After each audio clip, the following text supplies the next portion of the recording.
남친이 군 생활에 익숙해지는 일병이 되면 여자도 남친 없는 일상생활에 서서히 적응을 해요. 남친이 있었을 때보다 주말이 바쁘고 정신없이 지나가요. 남친은 짬밥 좀 먹었다고 시도 때도 없이 전화를 해요. 그런데 또 콜렉트 콜이네요. 남친은 전화를 받자마자 흥분된 목소리로 전투 축구에서 골을 넣어 굉장한 상을 받았다는데 1등으로 들어가 샤워하는 것이래요. 게다가 드디어 군화를 앉아서 신을 수 있게 되었다고 자랑해요. 그럼 그동안 신발을 어떻게 신었다는 건지 알 수가 없어요. 이때 남친이 깜짝 놀랄 소식을 전해요. 다음 주에 휴가를 나온대요. 여자는 스케줄표를 살펴요. 제기랄, 한 달 전부터 잡아놓은 여행 계획이 잡혀 있어요.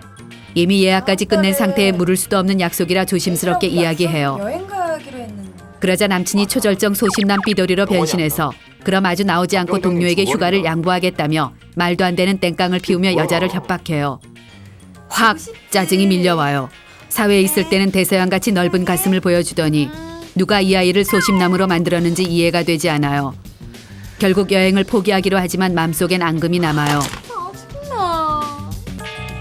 남친이 상병쯤 되면 여자는 점차 자신이 군대 간 남친을 기다리고 있었다는 사실조차도 까먹고 심지어 남친의 얼굴도 가물가물해지는 경지에 이르러요.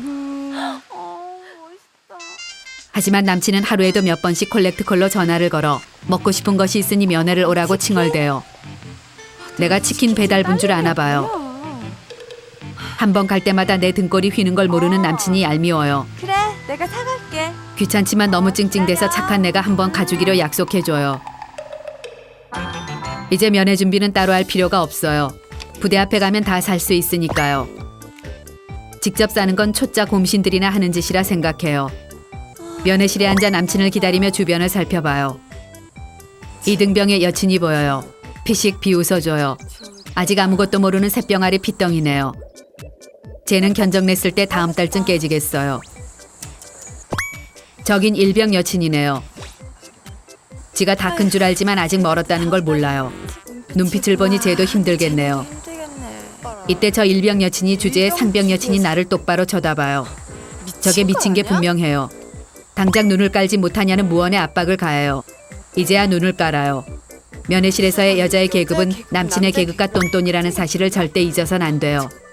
이때 남친이 면회실로 들어와요. 그럴 줄 알았어요. 또 줄줄이 소세지로 혹을 달고 나왔네요. 내 피 같은 돈으로 사온 음식으로 지가 생색을 내려나 봐요.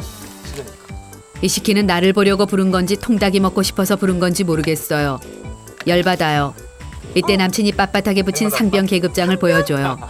상병을 달았다며 이제 1년밖에 남지 않았다며 좋아해요. 헐, 1년 밖에라니. 얘가 미쳤나 봐요. 이 짓거리를 1년이나 더 해야 된다고 생각하니 암울해져요. 여자는 오랜만에 군인 남친 따위는 잊어버리고 오빠들과 놀고 있다는 친구를 찾아가요.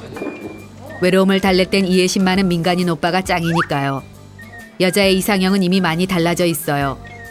키, 학벌, 집안, 그리고 가장 중요한 건 반드시 군필자여야만 해요. 아 그럼요.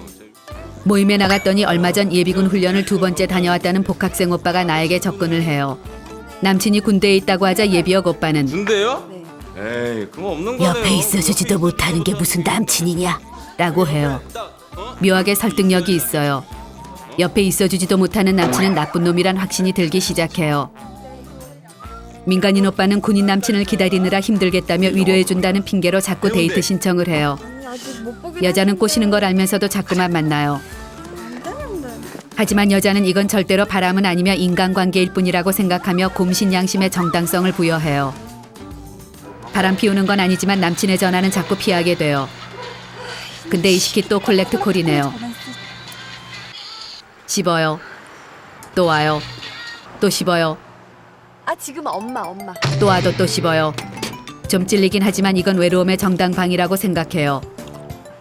옆에 없는 남친보다 민간인 오빠가 좋아지기 시작해요. 민간인 오빠와 놀다 집으로 돌아오는데 헉, 깜짝이야. 군대에 있어야 할 남친이 집 앞에 서 있어요. 연락이 되지 않아 청원 휴가를 나왔대요. 여자는 이 사태에 대한 변명을 생각해내려 통박을 굴려보지만 딱히 떠오르지 않아요. 이미 다 뽀록난 마당에 솔직히 말하고 이쯤에서 이별하는 게 낫지 않을까 하는 생각이 들어요. 그러자 남친은 이별을 예감한 듯 말없이 돌아서요. 여자는 남친의 축 처진 어깨와 슬픈 눈망울을 보자 마음이 짠해져요. 놀러 간 것도 아니고 나라에서 불러서 간 건데 내가 이러면 안 되지 재민아. 하는 생각이 들어요. 가지 마. 여자는 결국 남친과 다시 잘 먹고 잘 살아보기로 해요. 남친은 자신을 버리지 않은 여자에게 감동을 먹고는 자신이 준비한 특별한 선물이라며 정체불명의 구멍 뚫린 쇠뭉치를 건네줘요. 아마도 반지인가 봐요. 딱 맞네. 그런데 이게 뭔지 모르겠어요. 10원짜리를 6개월 동안 갈아 만든 거래요. 이런 10원짜리 같은 경우를 봤나 다시 헤어지고 싶다는 생각이 불끈불끈 솟아나요. 여자는 억지 웃음을 지으며 무척이나 감동한 듯한 표정을 날려줘요. 어쨌든 정성은 갸륵하다 생각해요. 이런 착한 남친을 버리려 했던 내 자신이 부끄러워져요. 남친의 계급이 꺾이면 외로운 생활도 익숙해지고 나를 귀찮게 구는 남친도 생활의 일부로 받아들여요. 곰신의 달인 단계예요. 짬이 이 정도 되면 여자는 마치 자신이 군바리가 된 듯한 착각에 휩싸이기 시작해요.